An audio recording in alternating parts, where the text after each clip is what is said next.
Date है आज 31 जुलाई 2023। ये सब टॉपिक डिस्कस करेंगे इस क्लास में।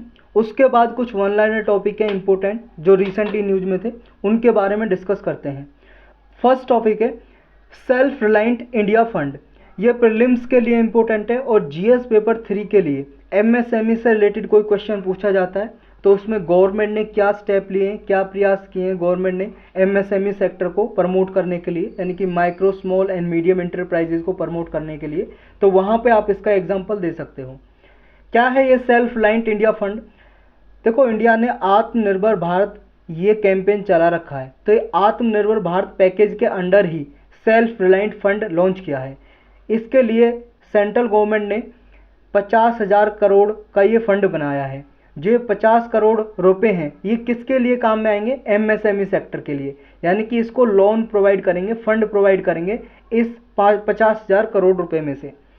तो ये मेन मकसद इसका क्या है? एमएसएमई सेक्टर को प्रमोट करना। और जो ये 50,000 करोड़ रुपए हैं ये कहाँ से आएंगे? इसमें 10,000 करोड़ रुपए तो सेंट्रल गवर्नमेंट देगी, बाकी के जो 40,000 करोड़ रुपए हैं वो प्राइवेट इक्विटी फंड या कोई वेंचर कैपिटल फंड है, वहाँ से 40,000 करोड़ रुपए इस सेल्फ रिलायंट फंड में डिपॉजिट किए जाएंगे।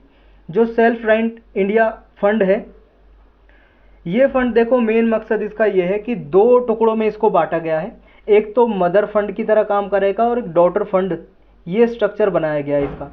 मदर फंड है जो उसके लिए देखो एक ये NSIC venture capital fund limited, ये एक ऑर्गेनाइजेशन बनाई गई है, ये मदर फंड की तरह काम करेगी इस सेल्फ रिलायंट इंडिया फंड के इम्प्लीमेंटेशन में। यानी कि लार्ज फंड के लिए ये ऑर्गेनाइजेशन बनाई गई है, ये फंड इसमें से प्रोवाइड किया जाएगा और एक डॉटर फंड होगा एमएसएमई सेक्टर को प्रमोट करने के लिए। क्या इंडियन गवर्नमेंट ने और भी स्टेप लिए हैं एमएसएमई सेक्टर को प्रमोट करने के लिए? तो हाँ, बिल्कुल लिए हैं। ये एग्जांपल दे सकते हो आप, जैसे चैंपियन 2.0 पोर्टल बनाया है एक एमएसएमई सेक्टर को फैसिलिटेट करने के लिए। एक एमएसएमई चैंपियन स्कीम है, फाइनेंशियल असिस्टेंस के लिए वित्तीय सहायता देती है इसमें गवर्नमेंट, बजटरी सपोर्ट भी देती है। जब बजट पास होता है तो इसके लिए credit guarantee fund trust for micro and small enterprises, ये फंड है जो इसमें बजटरी सपोर्ट प्रोवाइड करती है इंडियन गवर्नमेंट। और एक रैम्प स्कीम चला रखी है। रैम्प स्कीम का मतलब है raising and accelerating MSME performance. देखो, माइक्रो स्मॉल मीडियम इंटरप्राइजेज हैं, जो छोटे लघु उद्योग हैं, जो छोटे लघु उद्योग या मीडियम मध्यम उद्योग, ये हमारे इंडिया में सबसे ज़्यादा एम्प्लॉयमेंट जनरेट करते हैं, रोजगार पैदा करते हैं, इसलिए इम्पोर्टेंट है इनको, इसलिए गवर्नमेंट प्रमोट करती है।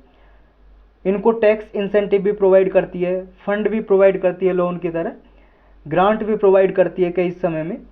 तो ये बहुत इंपॉर्टेंट सेक्टर है हमारी इंडियन इकोनॉमी के लिए। तो यही था इसके बारे में। नेक्स्ट टॉपिक है कोलंबो सिक्योरिटी कॉन्क्लेव फ्रेमवर्क। ये प्रीलिम्स के लिए भी इंपॉर्टेंट है और जीएस पेपर 2 के लिए भी इंपॉर्टेंट है। और देखो, इंटरनल सिक्योरिटी के लिए भी इंपॉर्टेंट है जीएस पेपर 3 में। मेनली जीएस पेपर 2 के लिए मेंस में इंपॉर्टेंट है ये कोलंबो सिक्योरिटी कॉन्क्लेव फ्रेमवर्क। अभी देखो, इस कॉन्क्लेव फ्रेमवर्क के अंडर एक जॉइंट एक्सपीडिशन की गई है। एक्सपीडिशन का मतलब है यात्रा। कहाँ पे? ओशंस में। कौन से ओशन में? इंडियन ओशन में। जो इंडियन ओशन है उसमें ये यात्रा की गई है। किस किस ने? 3 कंट्री ने, इंडिया, बांग्लादेश और मॉरिशस। इन 3 देशों के साइंटिस्ट आए, उन्होंने ये जॉइंट एक्सपीडिशन की है इस कोलंबो सिक्योरिटी कॉन्क्लेव फ्रेमवर्क के अंदर। तो हमें ये जानना है कि ये यात्रा क्यों की है, इसका ऑब्जेक्टिव क्या है, और ये कोलंबो सिक्योरिटी कॉन्क्लेव फ्रेमवर्क ये क्या है। इन 2-3 चीज़ों के बारे में हमें इसमें पढ़ना है। जो ये एक्सपेडिशन है, ये देखो, इससे पहले एक और एक्सपीडिशन की गई थी इस कोलंबो सिक्योरिटी कॉन्क्लेव फ्रेमवर्क के अंदर, उसका नाम था ORV सागर निधि। तो ये पहली थी और ये सेकंड कॉन्क्लेव मतलब सेकंड एक्सपीडिशन की गई है जो अभी की गई है। तो ऑब्जेक्टिव क्या है, इसका टारगेट क्या है? देखो, इसका टारगेट ये है ओशियन ऑब्जर्वेशन को इन्हेंस करना, ओशियन से डेटा कलेक्ट करना, ओशियन से डेटा कलेक्ट करना, ताकि इंडियन ओशन में जो रीजनल इन्वायरमेंट है उसके बारे में भविष्यवाणी यानी कि फोरकास्टिंग की जा सके, प्रेडिक्ट किया जा सके, या इंडियन ओशन में जो चेंजेज आ रहे हैं, बदलाव आ रहे हैं, उसको मैनेज किया जा सके। तो ये जो कोलैबोरेट किया जाता है इन नेशन के साथ मिलके, और यहाँ पे एक्सपीडिशन की जाती है ताकि इस रीजन में फोरकास्टिंग सर्विस प्रोवाइड की जा सके। तो जानते हैं कोलंबो सिक्योरिटी कॉन्क्लेव क्या है। ये देखो 2011 में बनाया गया था। ये ट्राईलेटरल मैरीटाइम सिक्योरिटी की तरह बनाया गया था। ट्राईलेटरल का मतलब 3 कंट्री इसमें थे जब स्टार्टिंग में बनाया गया था, इंडिया, श्रीलंका और मालदीव्स। ये यहाँ पे देखो इंडिया, श्रीलंका और मालदीव्स, ये 3 कंट्री थे इसमें 2011 में जब ये बनाया था। लेकिन बाद में इसमें 4 कंट्री, एक मॉरिशस, ये भी इसका मेंबर बन गया। मॉरिशस कहाँ पे, ये आप देख रहे हो यहाँ पे, ये मॉरिशस है। तो ये 4 कंट्री इसके मेंबर है और 2 कंट्री इसके ऑब्जर्वर मेंबर हैं। ये तो 4 कंट्री फुल मेंबर हैं और 2 हैं ऑब्जर्वर, ये सिसिली और बांग्लादेश, ये 2 ऑब्जर्वर मेंबर हैं। क्या मतलब है ऑब्जर्वर का और फुल मेंबर का? देखो फुल मेंबर है जो, उनको तो कोई भी डिसीजन लेना फुल मेंबर लेंगे, इसमें वोटिंग होनी है फुल मेंबर लेंगे इसमें वोटिंग करके कैसे भी डिसीजन। ये ऑब्जर्वर होते हैं, ये इनको इंक्लूड कर लिया जाता है जब भी कोई मीटिंग होती है, कॉन्फ्रेंस होती है, तो ये ऑब्जर्व करते हैं, बस देखते हैं कि हाँ क्या हो रहा है इनकी मीटिंग में। तो ये बांग्लादेश सिसिली ऑब्जर्वर मेंबर हैं, ये याद रखना आपको। इसका गोल क्या है, देखो मेन टारगेट है जो इसका मेन फोकस है कि जो रीजनल सिक्योरिटी है इंडियन ओशन में उसको एनहेंस करना, उसको बढ़ाना है। और रीजनल सिक्योरिटी के लिए ये 5 पिलर पे फोकस करता है मेनली कॉन्क्लेव, जो कोलंबो सिक्योरिटी कॉन्क्लेव है। तो कौन से हैं वो 5 पिलर? पहला है maritime security and safety, maritime safety and security, यानी कि मैरीटाइम वर्ड जहाँ पे आ जाए मतलब ओशन की बात हो रही है, समुद्र में जो इंडियन ओशन है आसपास, यहाँ पे सेफ्टी सिक्योरिटी प्रोवाइड की जाए। और यहाँ पे देखो कोई टेररिज्म एक्टिविटी ना हो, टेररिस्ट एक्टिविटी ना हो, तो ये काउंटर टेररिज्म एक्टिविटी करती रहती है, यानी कि टेररिज्म को, आतंकवाद को रोकने के लिए, रेडिकलाइजेशन को रोकने के लिए, टैकल करने के लिए ये कोलंबो सिक्योरिटी कॉन्क्लेव काम करता है। ट्रैफिकिंग को कॉम्बैट करने के लिए और ट्रांसनेशनल ऑर्गेनाइज क्राइम होते हैं, जो एक देश से दूसरे देश के बीच में जो क्राइम होते हैं या जो ट्रैफिकिंग होती है, इलीगल ट्रैफिकिंग, ह्यूमन ट्रैफिकिंग वगैरह, या ड्रग ट्रैफिकिंग होती है, नशीली दवाइयों का जो खरीदना बेचना होता है इंटरनेशनल बॉर्डर पे या फिर ओशन के जरिए, या फिर मानव की तस्करी होती है जो ह्यूमन ट्रैफिकिंग, तो इसको रोकने के लिए काम करता है। साइबर सिक्योरिटी प्रोवाइड करने के लिए भी काम करता है ये, इंटरनेट पे जो क्राइम होते हैं उनको रोकने के लिए, क्रिटिकल इंफ्रास्ट्रक्चर और टेक्नोलॉजी को प्रोटेक्शन प्रोवाइड करने के लिए भी काम करता है, और humanitarian assistance and disaster relief के लिए काम करता है। यानी कि इन कंट्रीज़ में जो इसके मेंबर है, यहाँ पे अगर मान लो कोई आपदा आ जाए, संकट आ जाए, तो मानवता के बेस पे ये सहायता पहुँचाता है, खाने पीने की चीज़, दवाइयाँ, कोई भूकंप आ जाए, साइक्लोन आ जाए, फ्लड आ जाए, बाढ़ आ जाए, तो उस टाइम पे। तो ये 5 पिलर है जिन पे काम करता है। तो मेनली ये काम करता है इंडिया का जो सागर विजन है ना, उस पे काम करता है। सागर मिशन का मतलब है, देखो इंडिया का जो सागर विजन है इसका मतलब ये है, जो हमारे इंडिया के आसपास ये इंडियन ओशन में कंट्री है, यहाँ पे सबको रीजनल सिक्योरिटी प्रोवाइड की जाए और ग्रोथ हो इनकी और रीजनल सिक्योरिटी हो। तो इसी प्रिंसिपल पे बेस्ड ये काम करता है कोलंबो सिक्योरिटी कॉन्क्लेव फ्रेमवर्क। दूसरा इसका काम ये है कि इंडियन ओशन में जो चाइना का इन्फ्लुएंस, चाइना का जो दबदबा बढ़ता जा रहा है, उसको काउंटर करने के लिए, उसको कम करने के लिए ये काम करता है इन मेंबर कंट्री के साथ मिलके। तो यही है इसका मतलब। नेक्स्ट टॉपिक है सेमीकॉन इंडिया 2023। ये प्रीलिम्स के लिए इम्पोर्टेंट है और जीएस पेपर 3 मेंस के लिए इम्पोर्टेंट है। रिसेंटली देखो प्राइम मिनिस्टर ने गुजरात में ये सेमीकॉन इंडिया इनॉग्रेट किया है, यानी कि शुभ आरंभ किया है इसका। क्या है सेमीकॉन इंडिया? एक कॉन्फ्रेंस होती है, कॉन्फ्रेंस जिसमें पार्टिसिपेट करते हैं डिफरेंट यानी कि एक्सपर्ट। इसमें क्या करते हैं कि ग्लोबल सेमीकंडक्टर हब बनाया जाए इंडिया को, इसलिए ये मीटिंग कॉन्फ्रेंस कराई जाती है। और इसमें इनोवेशन टेक्नोलॉजी को डेवलप किया जाए जिससे सेमीकंडक्टर इंडस्ट्रीज हमारे इंडिया में डेवलप की जाए, इसके लिए ये सेमीकॉन इंडिया कॉन्क्लेव कराई गई है, इनोग्रेट कराई गई है। ये एनुअल कॉन्फ्रेंस है, हर साल होती है ये कॉन्फ्रेंस। कौन कराता है ऑर्गेनाइज? इंडिया सेमीकंडक्टर मिशन कराता है। ये देखो ये जो मिशन है ये 2021 में इंडिया ने लॉन्च किया था। किस लिए लॉन्च किया था? जैसा इसके नाम में सेमीकंडक्टर मिशन, तो सेमीकंडक्टर को हमारे इंडिया में ज़्यादा से ज़्यादा प्रोड्यूस किया जाए, बनाया जाए, इसकी इंडस्ट्रीज बनाई जाए, मैन्युफैक्चरिंग इंडस्ट्रीज। क्योंकि अभी देखो इंडिया सेमीकंडक्टर के लिए हम इंपोर्ट पे डिपेंड हैं, इंपोर्ट करते हैं, आयात करते हैं बहुत सारे देशों से, जैसे ताइवान से, चाइना से। तो ये हम अपनी कंट्री में प्रोड्यूस करें, इसके लिए इंडिया सेमीकंडक्टर मिशन चलाया था और यही ऑर्गेनाइज करता है इस सेमीकॉन इंडिया कॉन्फ्रेंस को। तो सेमीकंडक्टर क्या है? सेमीकंडक्टर क्या होता है? देखो, कंडक्टर आप जानते हो, कंडक्टर का मतलब हिंदी में सुचालक, यानी कि ऐसा कोई भी मटेरियल जिससे करंट पास हो सके, बिजली पास हो सके। जैसे सिल्वर है, चांदी, एल्यूमिनियम है, आयरन है, इनसे क्या बिजली पास हो जाती है, कंडक्टर। एक होता है इंसुलेटर, इंसुलेटर का मतलब है कुचालक, जिनसे बिजली पास नहीं हो सकती, जैसे प्लास्टिक, सूखी लकड़ी, इनसे बिजली पास नहीं हो सकती, करंट पास नहीं हो सकता। और सेमीकंडक्टर मतलब अर्ध सुचालक, यानी कि जो कंडक्टर और इंसुलेटर के बीच में काम करें, ना तो ज़्यादा तेजी से करंट पास हो और ना ही इतना कि बिल्कुल पास ना हो, ऐसा भी ना हो, बीच में हो। तो ये ऐसा मटेरियल जो होता है उसको बोलते हैं हम सेमीकंडक्टर। ये देखो बहुत सारी मैन्युफैक्चरिंग इंडस्ट्रीज में काम आता है, इलेक्ट्रॉनिक डिवाइस के लिए। आपके मोबाइल में जो चिप लगी होती है, सेमीकंडक्टर चिप होती है। कंप्यूटर में, सुपर कंप्यूटर में, बहुत सारे इलेक्ट्रॉनिक गैजेट हैं, उनमें सेमीकंडक्टर काम आता है। मेडिकल इंस्ट्रूमेंट है, उनमें भी सेमीकंडक्टर चिप लगी होती है। तो हर किसी, लगभग जो मॉडर्न टेक्नोलॉजी है उसमें सेमीकंडक्टर का बहुत ही सिग्निफिकेंट रोल है, बहुत ही इंपॉर्टेंट रोल है। इसलिए इंडिया चाहता है कि हम सेमीकंडक्टर मैन्युफैक्चरिंग में एक ग्लोबल हब बने इंडिया, और इसे प्रोड्यूस करें ज़्यादा से ज़्यादा। तो ये इंडिया सेमीकंडक्टर मिशन हम ऊपर डिस्कस कर चुके हैं, 2021 में लॉन्च किया था। Ministry of electronics and information technology का ये मिशन है, ये इसको इम्प्लीमेंट कर रही है। तो ये 3 टॉपिक थे आज के इम्पोर्टेंट। कुछ वन लाइनर टॉपिक है, उनको डिस्कस कर लेते हैं। एक देखो, चेरी आप जानते हो, चेरी खाई होगी आपने। चेरी वो रेड रेड सी दिखाई देती है, पिंक कलर की सी, उसी को चेरी बोलते हैं, आपको पता ही होगा। ये फ्रूट है एक चेरी, ये रिसेंटली न्यूज में थी। चेरी के बारे में हम कुछ इन्फॉर्मेशन जानेंगे जोग्राफिकल बेस्ड। तो ये प्रीलिम्स के लिए भी इम्पोर्टेंट है और जीएस पेपर 1 जोग्राफी के लिए। इंडिया में सबसे ज़्यादा प्रोडक्शन कहाँ पे होती है?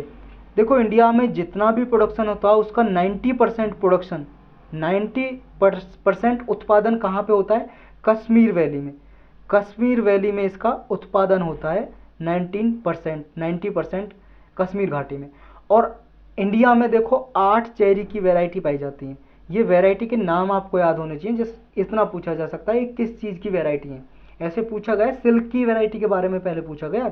तो ये 8 वैरायटी हैं इंडिया में जो चेरी की उगाई जाती हैं। इनके नाम है कुछ ऐसे। एक है मखमली, मखमली चेरी। दूसरा है Siya cherry, SIYA, Siya cherry. तीसरा है मिस्री चेरी, मिस्री चेरी। चौथा है जद्दी चेरी। पांचवा है ये इटली या इटाली चेरी।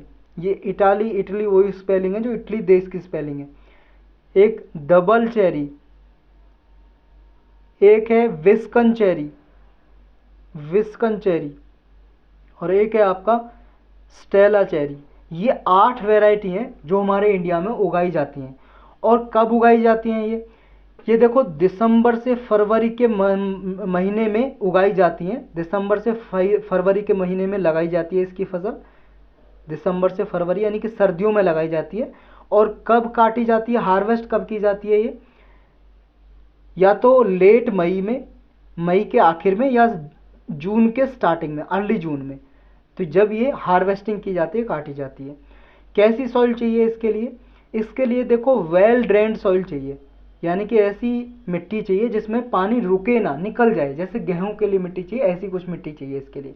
और टेम्परेचर 25 डिग्री के लगभग टेम्परेचर चाहिए, उससे ज़्यादा नहीं चाहिए, कम होना चाहिए टेम्परेचर। क्योंकि आप जान सकते हो कश्मीर वैली में होते वहाँ तो टेम्परेचर कम होता है, तो कम ही टेम्परेचर चाहिए इसे, 25 डिग्री सेल्सियस से ज़्यादा नहीं होना चाहिए। तो यही था इसके बारे में। एक ये टर्म न्यूज में थी, परमाफ्रॉस्ट। परमाफ्रॉस्ट क्या है? ये प्रीलिम्स के लिए इम्पोर्टेंट है।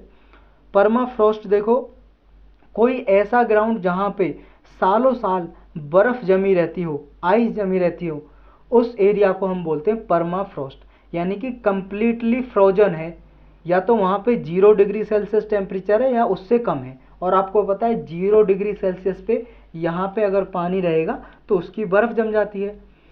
तो यहाँ पे अगर बर्फ़ कम से कम लगातार 2 साल के लिए बर्फ जमी हुई है, लगातार एटलीस्ट 2 ईयर के लिए, याद रखना है एटलीस्ट 2 ईयर के लिए, मतलब कम से कम 2 साल के लिए, तो तब हम उसे बोलेंगे परमाफ्रॉस्ट। कम से कम 2 सालों या उससे ज़्यादा सालों के लिए बर्फ जमी रहती हो उसको परमाफ्रॉस्ट बोलते हैं, उस एरिया को। एक देखो ये टर्म न्यूज में पेडिक्यूलारिस, क्या है ये पेडिक्यूलारिस, बस इतना आपको जानना है। ये देखो एक प्लांट की स्पीसीज है, PEDICULARIS, पेडिक्यूलारिस, क्यूलारिस। तो ये प्लांट की स्पीसीज है, एक पौधा है। इसमें देखो पिंकिश पर्पल कलर का फ्लावर आता है, यानी कि जो पिंकिश कलर होता है, गुलाबी कलर या पर्पल कलर जो होता है, जामुनी कलर, उस तरह का इसमें फ्लावर आता है। और जो ये प्लांट है ना, ये प्लांट हेमी पैरासिटिक है, हेमी पैरासिटिक प्लांट है। क्या होते हैं ये? देखो जो पैरासिटिक प्लांट होते हैं वो ऐसे प्लांट या पौधे होते हैं जो टोटली डिपेंड होते हैं दूसरे पौधों पे, यानी कि न्यूट्रिएंट्स के लिए, पोषक तत्व चाहिए प्लांट को उगने के लिए, तो क्या करते हैं आसपास जो इसके पौधे होते हैं उनसे, उनकी रूट से, जड़ों से ये अपना पोषक लेते हैं, पोषक तत्व लेते हैं, न्यूट्रिएंट्स लेते हैं, उन प्लांट से ही लेते हैं। सारा टोटली डिपेंड होते हैं दूसरे प्लांट पे, यानी कि वो खुद फोटोसिंथेसिस रिएक्शन नहीं करते, प्रकाश संश्लेषण क्रिया नहीं करते, वो पौधे खुद अपना खाना नहीं बनाते, वो दूसरे पे डिपेंड होते हैं, उन्हें पैरासिटिक बोलते हैं। हेमी पैरासिटिक मतलब अर्ध आधे पैरासिटिक, यानी कि कुछ टाइम ये अपना भोजन खुद बनाते हैं फोटोसिंथेसिस क्रिया से, और कुछ टाइम दूसरे प्लांट से ये न्यूट्रिएंट्स लेते हैं। तो ये आपको टर्म है जो याद रखनी है। ये जो रिसेंटली जो ये पेडिक्यूलरिस प्लांट हैं खोजे गए हैं इंडिया में, किसने खोजे हैं? बॉटनिकल सर्वे ऑफ इंडिया ने। ये एक ऑर्गेनाइजेशन है जो भाई साहब अंग्रेजों के ज़माने की बनी हुई है हमारे इंडिया में, 1890 में बनाई थी ये। किसके अंडर काम करती है? Ministry of environment, forest and climate change, पर्यावरण मंत्रालय जो उसके अंदर काम करती है, और इसका हेडक्वार्टर कोलकाता में है। ये 3 चीज़ें आपको इसके बारे में पता होनी चाहिए बॉटनिकल सर्वे ऑफ इंडिया के बारे में।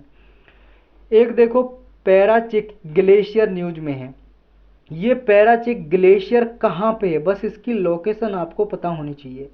ये देखो लद्दाख में जो कारगिल जगह है वहाँ पे है, लद्दाख में जो कारगिल जगह है जहाँ पे कारगिल युद्ध हुआ था वहाँ पे है लद्दाख में।